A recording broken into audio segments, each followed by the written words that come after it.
Have you ever watched a masterpiece be destroyed, piece by piece, by someone who didn't deserve to even glance at it?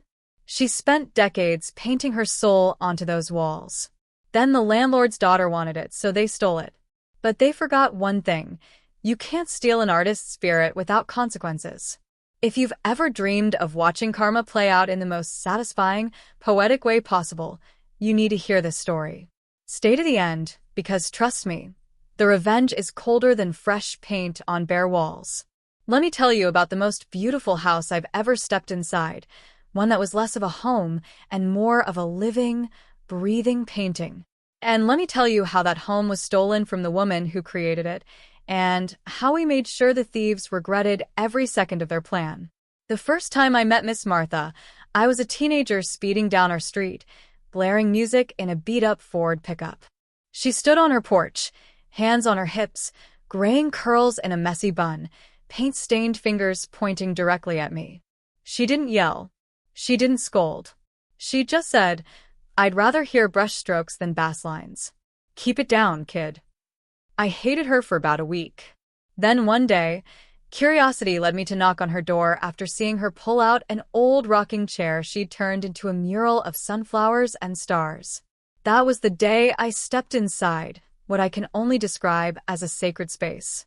Her house was magic. You couldn't walk more than 5 feet without stumbling into a different world. The entryway alone was a swirling canvas of clouds and bluebirds. The walls felt alive. Her hallway turned into the yellow brick road. The bathroom was an underwater Atlantis, complete with hand-painted coral surrounding the sink. And she didn't do it for money. She did it because she loved it. Every stroke was an act of joy. Her hands trembled now, but not from weakness, from the urgency to create. She told me once, "When I was younger, I taught kids to color outside the lines. Then I grew up and realized I wanted a home with no lines at all." Mr. Harrow was the landlord back then, a retired veteran, stoic but kind, with a soft spot for artists and strays. He'd always been proud of what Martha did to the place.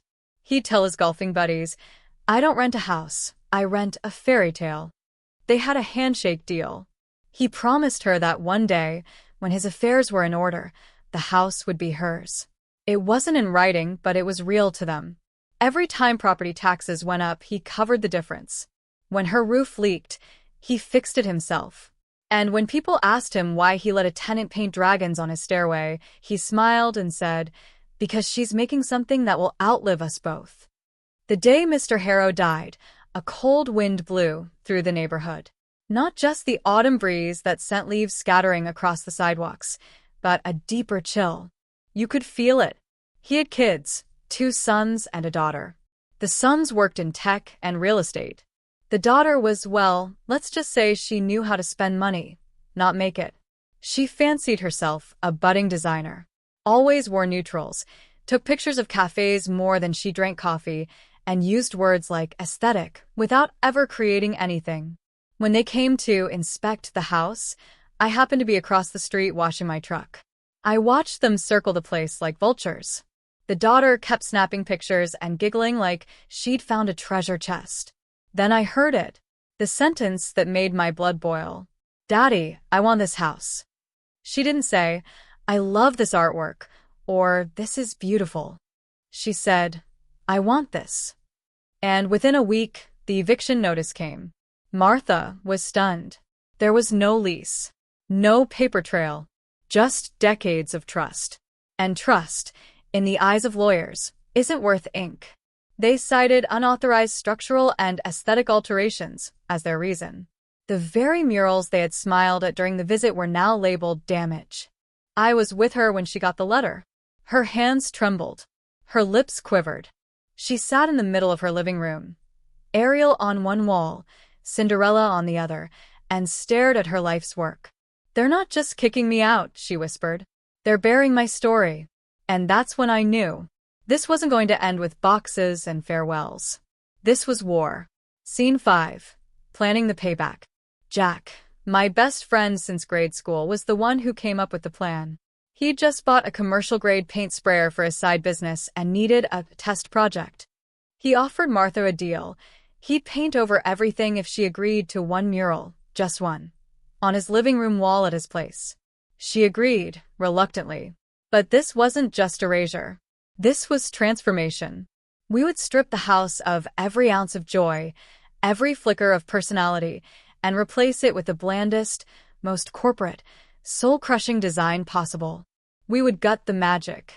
It took a week. We moved her belongings into storage, carefully wrapping every canvas and trinket. Her brush collection was treated like heirlooms. Her paints sorted by shade and emotion. Then came the Sanders. We worked from morning till night, buffing murals into ghosts. Cinderella's ballroom faded into a smear. The enchanted forest turned to dust. Tinkerbell's glow was extinguished. Jack masked every fixture. Then came the primer. Thick, white, ruthless. When it dried, the real horror began. He sprayed every wall white. Not a soft white, a corporate white, the kind you find in chain hospitals. Then the gray. Cabinets, trim, doors. The once warm home was now colder than a condo open house in February. The wood paneling? Gone. The hand-painted outlet covers? Replaced. The bathroom that once shimmered like Atlantis now looked like a gas station restroom in an airport terminal. And then, we tackled the outside. Martha had always wanted to remove the cottage facade, but never found the energy. Now she agreed. Jack's landscaper friend came by. We paid him in old shrubs and pizza. He ripped out everything. The flower beds? Gone. The vine-wrapped posts? Gone. He dumped gravel, threw in a single decorative boulder, and left it bare. Like a model home abandoned mid-construction. The house now looked hollow. And we waited. A week later, I was helping another neighbor when I saw the U-Hauls. 3 of them. The daughter arrived, all sparkles and entitlement. Her designer sunglasses glinted under the sun. She walked inside. Not even 15 minutes later, she stormed back out. Phone to ear. Arms flailing. Boxes still sealed. She hadn't even brought furniture in. To this day, the house remains empty. Neighbors whisper, "No one's moved in yet." I smile, because what she wanted was Martha's soul. And we made sure she never got it. She opened the door expecting Disneyland. Instead, she found a morgue. Gone was the warmth. Gone were the characters. Just grays. And whites. And the cold echo of loss. And the knowledge that she could never, ever recreate what she destroyed. That's when revenge isn't loud. It's quiet. It's the absence of joy. Some people think revenge is about destruction. But sometimes, the most powerful revenge is absence, silence, subtraction. Take away the reason they ever wanted to hurt you. Let them sit in the emptiness. If this story gave you chills, smash that like button and tell us in the comments, what's the most satisfying revenge you've ever witnessed? And don't forget to subscribe for more powerful, true stories where justice finds a way.